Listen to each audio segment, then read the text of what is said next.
Hey Kim, shwmai? Hiya, Hi sut there, wyt ti? Anesbardigaethus, Nia. Hi. Ansbaredigaethus, gwych. Hei Kim, Yeah.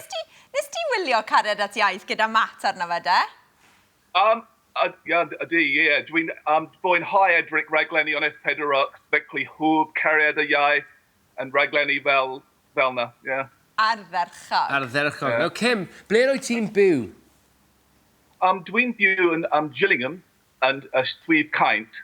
Rwan ta, beth ydy dy gysylltiadau di efo Cymru? Pam dysgu Cymraeg? Wel, 19 blynedd yn ôl, mi eisi I gweithio yn Cymru, yn Cwm Dyffryn Nancla, mewn factory paper yn Penygroes. Dwi'n gwybod. I lawr y lôn Yeah. o'n hi fi. Ie. Yeah. Ron i'n stilifoli, mae pawb yn y cwm, maen nhw'n siarad Cymraeg.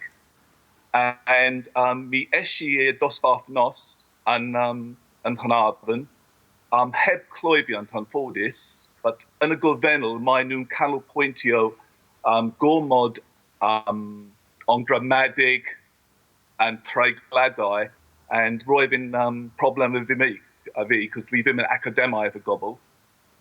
Ac dros y flynydd, bob blwyddyn dwi'n mynd I weld hen ffrindiau yn Carnarvon and Penygroes, Talasan, and Ron i'n teimlo'n drwg, cos do'n I ddim yn medru siarad y gobl.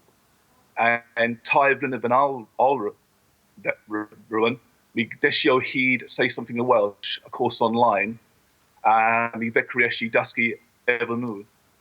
Mae hynna'n ddiddorol, dy fod ti yn byw mewn ardal Gymreigaidd iawn yn Nyffryn Nanlle, ond bod ti'n teimlo bod y dosbarth ddim wedi dy helpu, ond rwan bod chdi'n byw yn Kent, ti wedi llwyddo I ddysgu? Wel, dwi'n credu, reason arag, yn y gorfennol, ro'n i'n treulio gormod of amser yn y tafern.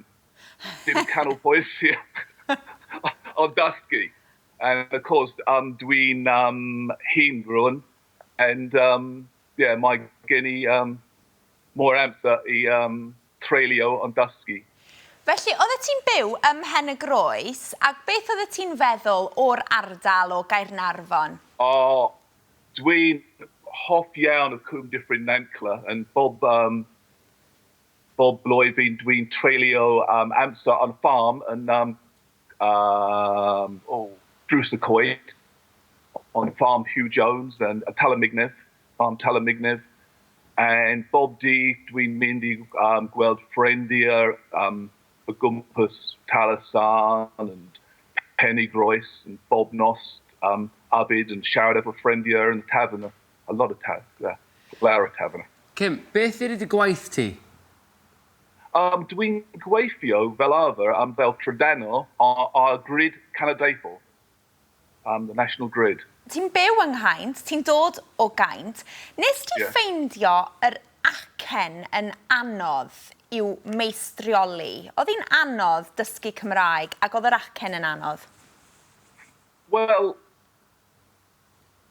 pan dwi'n yn cleoedd fel Drei Cofi, dwi'n ffindio anodd iawn. Yn anodd I ddeall pobl o Gaernarfon, ie. Yeah, but ffodus nawr, dwi'n hapus I gofyn y bobl I siarad yn glir and yn araf pan maen nhw'n siarad efo fi. So, dim a lot of problems now. Beth ydy dy hoff gair yn Gymraeg? Cwrw. Cwrw, da iawn. Yeah, cwrw. Good one, Yeah. nice.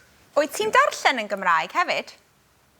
Ydy wir, dwi'n hoff iawn y darllen yn Harad Price, Dawi Prisa. Wyt ti wedi darllen o Tyn y Gorchudd? Hoff lyfr? No, dim y gobl. Mae'n gweld, ar hyn o bryd dwi'n darllen Cai Saint. Dydyn. Yeah, dwi'n darllen a lot of gylchran Cymraeg. Dwi'n archebu I barn, golwg. Oes tips gyda ti I fi? Paid y poeni gwneud a lot o camgymeriadau. Paid y poeni treigladau y gobl. And, you know, dwi'n sylweddoli nawr, hyd yn oed bobl Cymraeg, maen nhw'n weithiau wrong pan maen nhw'n defnyddio treiglad. Diolch yn Wel, fawr. diolch yn fawr I ti, Cym. Mae wedi bod yn hyfryd cael sgwrs efo ti. Wel, diolch yn fawr. Mae'n hyfnither I, sy'n dod o Gaerdydd, yn byw yng Nghaint. Na I ddweud wrth I am ddod draw I gael paned I ymarfer dy Gymraeg efo ti. Okay. Diolch yn fawr iawn. Diolch yn fawr I ti. Hwyl.